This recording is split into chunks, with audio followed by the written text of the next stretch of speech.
दोस्तों, चीन को अपनी विशाल सेना और अपनी हाइपरसोनिक मिसाइलों पर बहुत घमंड है। उसे लगता है कि हिमालय पर बंकर बनाकर वो भारत को डरा देगा। लेकिन चीन के तानाशाह यह भूल गए कि भारत ने उस जगह पर अपनी पकड़ मजबूत कर ली है जो चीन की विंड पाइप है। जी हाँ, हम बात कर रहे हैं समंदर की उन गहराइयों की जहां से चीन का 80% तेल गुजरता है। अगर भारत चाहे तो एक बटन दबाकर चीन की पूरी अर्थव्यवस्था को अंधेरे में डुबो सकता है। आज की खबर सुनकर बीजिंग के बंद कमरों में सन्नाटा पसर जाएगा, क्योंकि भारत ने अरब सागर के मुहाने पर, ओमान की खाड़ी में और अपने ही तटों के नीचे एक ऐसा गुप्त बेस और रणनीतिक चक्रव्यूह तैयार कर लिया है जिसे भेदना चीनी नौसेना के बस की बात नहीं है। अब तक हम जमीन पर चीन को जवाब दे रहे थे, लेकिन अब भारतीय सेना ने हॉर्मूज जलमरुमध्य के पास अपनी ऐसी बिसात बिछा दी है कि चीन के जहाज अगर हिंद महासागर में घुसेंगे तो वो वापस नहीं जा पाएंगे। ये भारत की नेकलेस ऑफ डायमंड्स रणनीति है जिसने चीन के स्ट्रिंग ऑफ पर्ल्स को काट कर रख दिया है। आज हम आपको बताएंगे कि कैसे भारत ने ओमान के दुकम पोर्ट से लेकर विशाखापट्टनम की गुफाओं तक एक ऐसा जाल बुना है जिससे चीन कांप उठा है। लेकिन वीडियो में हम आगे जाएं उससे पहले अगर आपको भारतीय नौसेना की इस ब्लू वाटर ताकत पर गर्व है तो वीडियो को अभी लाइक करें और कमेंट बॉक्स में अपनी नौसेना के सम्मान में जय हिंद और जय इंडियन नेवी लिखकर अपनी उपस्थिति दर्ज कराएं। याद रहे, जय हिंद कहना हम सब के लिए गर्व की बात है। दोस्तों, सबसे पहले युद्ध के इस नए मैदान को समझिए। चीन दुनिया की फैक्ट्री हो सकता है, लेकिन उस फैक्ट्री को चलाने के लिए तेल चाहिए और चीन का ज्यादातर तेल मध्य पूर्व से आता है। यह तेल के टैंकर एक बहुत ही संकरी जगह से गुजरते हैं जिसे होर्मुज जलमरुमध्य कहते हैं। यह दुनिया का सबसे महत्वपूर्ण चौक पॉइंट है। इसके बाद ये जहाज हिंद महासागर से होते हुए मलक्का स्ट्रेट से गुजरकर चीन पहुंचते हैं। चीन की सबसे बड़ी कमजोरी यही रास्ता है। इसे मलक्का डिलेमा कहा जाता है। चीन को हमेशा डर रहता है कि अगर भारत ने हिंद महासागर में नाकाबंदी कर दी तो चीन के पास तेल पहुंचने का कोई दूसरा रास्ता नहीं बचेगा। उसके फाइटर जेट्स जमीन पर खड़े रह जाएंगे और फैक्ट्रियां बंद हो जाएंगी। और दोस्तों, भारत ने ठीक यही किया है। भारत ने ओमान के साथ एक ऐतिहासिक समझौता करके दुकम पोर्ट तक अपनी पहुंच बना ली है। जरा नक्शे पर दुकम पोर्ट की लोकेशन देखिए। यह सीधे हॉर्मुज जलमरुमध्य के मुहाने पर बैठा है। यहाँ से भारतीय नौसेना की पनडुब्बियां और युद्धपोत पूरे अरब सागर पर नजर रख सकते हैं। यह पाकिस्तान के ग्वादर पोर्ट के बिल्कुल करीब है। यानी चीन ग्वादर में बैठकर जो चाल चलने की सोच रहा था, भारत ने दुकम में बैठकर उस चाल को पहले ही फेल कर दिया है। लेकिन टाइटल में हमने जिस गुप्त बेस की बात की है वो सिर्फ ओमान में नहीं बल्कि भारत की अपनी जमीन के नीचे है। इसे दुनिया प्रोजेक्ट वर्षा के नाम से जानती है। यह भारत का सबसे बड़ा और सबसे खुफिया रक्षा प्रोजेक्ट है जो पूर्वी तट पर रामबिल्ली में बन रहा है। ये कोई साधारण बंदरगाह नहीं है। ये पहाड़ों को खोदकर बनाई गई अंडरग्राउंड गुफाएं हैं जिनमें पानी भरा गया है। अब आप सोचेंगे कि इसकी क्या जरूरत थी, तो दोस्तों आपको बता दूं कि आधुनिक युद्ध में सबसे बड़ा खतरा जासूसी सैटेलाइट्स होते हैं। चीन के सैटेलाइट्स ऊपर से देख लेते हैं कि हमारी कौन सी पनडुब्बी कहां खड़ी है, लेकिन प्रोजेक्ट वर्षा में हमारी परमाणु पनडुब्बियां समंदर के रास्ते सीधे पहाड़ों के अंदर बनी सुरंगों में घुस जाएंगी। ऊपर से देखने पर सिर्फ पहाड़ और जंगल दिखेगा, लेकिन नीचे भारत की न्यूक्लियर सबमरीन परमाणु मिसाइलों के साथ तैनात होंगी। इसे अंडर सी बेस कहते हैं। चीन के पास ऐसी सुविधा पूरी तरह सुरक्षित नहीं है, लेकिन भारत ने यह तकनीकी चमत्कार कर दिखाया है। यहाँ से निकली पनडुब्बियां कब बंगाल की खाड़ी से होते हुए मलक्का स्ट्रेट तक पहुंच जाएंगी, चीन को इसकी भनक भी नहीं लगेगी। ओमान के साथ भारत की दोस्ती चीन के लिए सबसे बड़ा सिरदर्द है। दुकम पोर्ट पर भारतीय नौसेना को लॉजिस्टिक्स एक्सेस मिल गया है। इसका मतलब है कि हमारे युद्धपोत वहां जाकर ईंधन भर सकते हैं, मरम्मत करवा सकते हैं और अपने नाविकों को आराम दे सकते हैं। इससे भारतीय नौसेना की रीच हजारों किलोमीटर बढ़ गई है।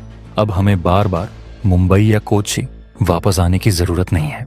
हम महीनों तक अरब सागर और हॉर्मुज स्ट्रेट के पास गश्त लगा सकते हैं। सोचिए, अगर चीन और पाकिस्तान मिलकर भारत के खिलाफ कोई साजिश रचते हैं तो भारतीय वायुसेना के P-8I निगरानी विमान और नौसेना के जहाज ओमान से ही ऑपरेट करके पाकिस्तान की नौसेना को कराची बंदरगाह के अंदर ही ब्लॉक कर सकते हैं। दुकम पोर्ट रणनीतिक रूप से इतना महत्वपूर्ण है कि इसे अरब सागर का प्रहरी कहा जाता है। चीन ने जिबूती में अपना बेस बनाया था ताकि वो हिंद महासागर में घुस सके, लेकिन भारत ने ओमान, ईरान और इंडोनेशिया में अपनी मौजूदगी दर्ज कराकर चीन को चारों तरफ से घेर लिया है। भारत की इस रणनीति का सबसे अहम हिस्सा है हमारी पनडुब्बियां। हाल ही में भारत ने अपनी दूसरी परमाणु पनडुब्बी INS अरिघाट को नौसेना में 2019 में शामिल किया है और खबर है कि तीसरी पनडुब्बी भी जल्द आने वाली है। ये डीजल पनडुब्बियां नहीं हैं जिन्हें सांस लेने के लिए ऊपर आना पड़े। ये परमाणु रिएक्टर से चलती हैं और महीनों तक पानी के नीचे 300 से 400 मीटर की गहराई में छिपी रह सकती हैं। जब भारत की ये पनडुब्बियां होर्मुज या मलक्का के आसपास साइलेंट मोड में तैनात होती हैं, तो चीन के व्यापारिक जहाजों और युद्धपोतों के लिए यह किसी बुरे सपने से कम नहीं होता।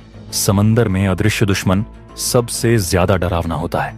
चीन के पास दुनिया की सबसे बड़ी नौसेना हो सकती है, लेकिन हिंद महासागर का भूगोल भारत के पक्ष में है। भारत अनसिंकेबल एयरक्राफ्ट कैरियर की तरह हिंद महासागर के बीचों बीच खड़ा है। भारत की यह तैयारी किसी देश पर आक्रमण करने के लिए नहीं, बल्कि क्षेत्रीय सुरक्षा और फ्रीडम ऑफ नेविगेशन के लिए है। आज पूरी दुनिया का व्यापार इसी रास्ते से होता है। सोमालिया के समुद्री लुटेरे हों या हूतियों के हमले, भारतीय नौसेना ने बार बार साबित किया है कि वो इस क्षेत्र की नेट सिक्योरिटी प्रोवाइडर है। हाल ही में जब मर्चेंट नेवी के जहाजों पर ड्रोन हमले हुए थे, तो अमेरिकी नौसेना से पहले भारतीय नौसेना के मार्कोस कमांडोज मदद के लिए पहुंचे थे। यह बात दुनिया को भी समझ आ रही है। इसीलिए अमेरिका, फ्रांस और ओमान जैसे देश भारत के साथ मिलकर काम करना चाहते हैं। वो जानते हैं कि चीन की विस्तारवादी नीति वैश्विक व्यापार के लिए खतरा है। चीन 9 डैश लाइन की तरह हिंद महासागर में भी अपनी दादागिरी चलाना चाहता है, लेकिन भारत ने अंडमान निकोबार से लेकर दुकम तक जो लोहे की दीवार खड़ी की है, उससे टकराकर चीन की महत्वाकांक्षाएं चूर चूर हो जाएंगी। इसके अलावा भारत अब अपनी अंडर वाटर डोमेन अवेयरनेस बढ़ा रहा है। हम समंदर के नीचे सेंसर लगा रहे हैं। अगर चीन की कोई पनडुब्बी हिंद महासागर में घुसने की कोशिश करती है, तो हमें तुरंत पता चल जाएगा। ओमान के दुकम में मौजूद भारतीय रडार और निगरानी तंत्र इस काम में बहुत मदद करते हैं। यह एक इलेक्ट्रॉनिक दीवार है। विशेषज्ञ मानते हैं कि अगला विश्व युद्ध अगर हुआ तो वो इंडो पैसिफिक क्षेत्र में लड़ा जाएगा और उस युद्ध में जीत उसकी होगी जिसका समंदर पर कब्जा होगा।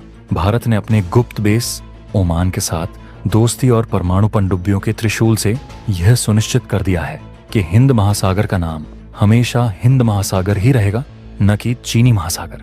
तो दोस्तों, चीन के जहाजों को खदेड़ने के लिए भारत ने जो चक्रव्यूह रचा है वो अभेद्य है। ओमान के तट से लेकर भारत की गुफाओं तक हमारी नौसेना हर पल जाग रही है। चीन को अब समझ आ गया है कि हिमालय पर भले ही वो हमारे सामने खड़ा हो जाए, लेकिन समंदर में हम उसे घेर कर बैठे हैं। प्रोजेक्ट वर्षा और दुकम पोर्ट भारत की वो रणनीतिक जीतें हैं जिनका शोर नहीं होता, लेकिन इनका असर बीजिंग तक महसूस होता है। अब आप लोग मुझे बताइए, भारत की इस ओशन स्ट्रेटजी पर आपकी क्या राय है? क्या भारत को वियतनाम और फिलीपींस जैसे देशों के साथ मिलकर चीन के घर यानी साउथ चाइना सी में भी अपनी पनडुब्बियां तैनात करनी चाहिए? अपने विचार, अपने सुझाव और अपनी राय नीचे कमेंट बॉक्स में विस्तार से लिखें। मैं आपके हर एक कमेंट का इंतजार करूंगा। और हाँ, अगर आपको लगता है कि भारतीय नौसेना दुनिया की सबसे बेहतरीन नौसेना बनने की राह पर है, तो इस वीडियो को लाइक करना बिल्कुल न भूलें। इसे अपने दोस्तों, परिवार और हर उस भारतीय के साथ शेयर करें जो देश की सुरक्षा पर गर्व करता है। चैनल को अभी सब्सक्राइब करें और बेल आइकन दबाएं ताकि डिफेंस और जियोपॉलिटिक्स की ऐसी ही ढांसू और एक्सक्लूसिव खबरें आप तक सबसे पहले पहुंचें। मिलते हैं अगले वीडियो में एक और बड़े खुलासे के साथ। तब तक के लिए जय हिंद, जय भारत।